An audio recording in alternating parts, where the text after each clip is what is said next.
Hi friends, welcome to Lavanya's life style. ఈరోజు వీడియోలో పసుపు గణపతి పూజ ఏ విధంగా చేసుకోవాలో మనం ఈరోజు ఈ వీడియోలో తెలుసుకుందామండి. శ్రావణ మాసంలో వచ్చి శ్రావణ మంగళగౌరి వ్రతం చేయాలన్నా, వరలక్ష్మి వ్రతం చేయాలన్నా, వినాయక చవితి రోజు మహాగణపతికి పూజ చేయాలన్నా సరే, ఎటువంటి పూజ చేయాలన్నా సరే ముందుగా పసుపు గణపతి పూజ చేయకుండా అసలు ఏది మొదలు పెట్టకూడదు. పసుపు గణపతి పూజ ప్రారంభ.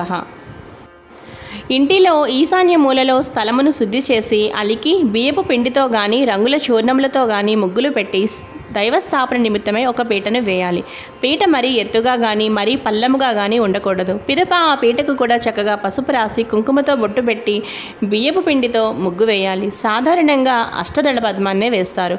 పూజ చేసేవారు తూర్పు ముఖంగా కూర్చోవాలి. ఏ దైవాన్ని పూజించబోతున్నారో ఆ దైవం యొక్క ప్రతిమను కానీ లేదా చిత్రపటమును కానీ ఆ పీటపై ఉంచాలి. ముందుగా పసుపుతో గణపతిని తయారు చేసి పసుపును సుమారు అంగుళం సైజులో త్రికోణ ఆకృతిలో ముద్దగా చేసి దానికి కుంకుమ బొట్టు పెట్టి పిదప ఒక పళ్ళెంలో కానీ లేదా ఒక తమలపాకు నుంచి అందు పసుపు గణపతి నుంచి అగరవత్తులు వెలిగించాలి.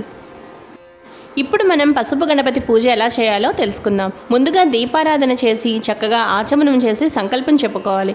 ఇదంతా కూడా నేను నిత్య పూజా విధానంలో చెప్పానండి. ఆ వీడియోని మిస్ అయిన వాళ్ళు ఈ వీడియో అండ్ స్క్రీన్లో తప్పకుండా నేను సంకల్పం ఆచమనం గురించి నేను డీటెయిల్గా చెప్పాను, అదొకసారి వాచ్ చేయండి.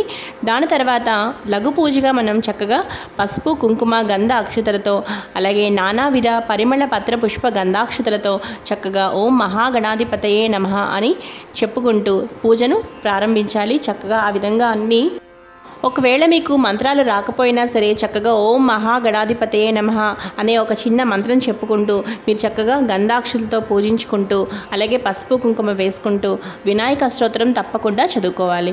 అలాగే చక్కగా ధూప దీపాలు కూడా ఒక్కసారి పసుపు గణపతికి చూపించి నైవేద్యంగా బెల్లం ముక్క అలాగే అరటిపళ్ళు నైవేద్యంగా పెట్టాలి. తర్వాత తాంబూలం పెట్టాలి. తాంబూలంలో చిల్లర డబ్బులు అలాగే 2 అరటిపళ్ళు ఒక ఒక్క తప్పనిసరిగా ఉంచి తాంబూలంగా సమర్పించి ఈ విధంగా పసుపు గణపతిని మనం చక్కగా పూజించాలన్నమాట. దాని తర్వాత మీరు ఏ వ్రతమైనా నోము అయినా పూజ అయినా సరే అప్పుడు ప్రారంభించాలి. చూసారు కదా ఫ్రెండ్స్, ఈ వీడియో మీకు బాగా నచ్చితే లైక్ చేయండి, షేర్ చేయండి. అలాగే మరిన్ని వీడియోస్ కోసం లావణ్యాస్ లైఫ్ స్టైల్ ఛానల్ని తప్పకుండా సబ్స్క్రైబ్ చేసుకోండి. అలాగే మరిన్ని డివోషనల్ వీడియోస్ కోసం ఎన్నో పూజా విధానాల కోసం ఎన్నో వీడియోస్ కోసం చూస్తూనే ఉండండి Lavanya's life style. Thanks for watching.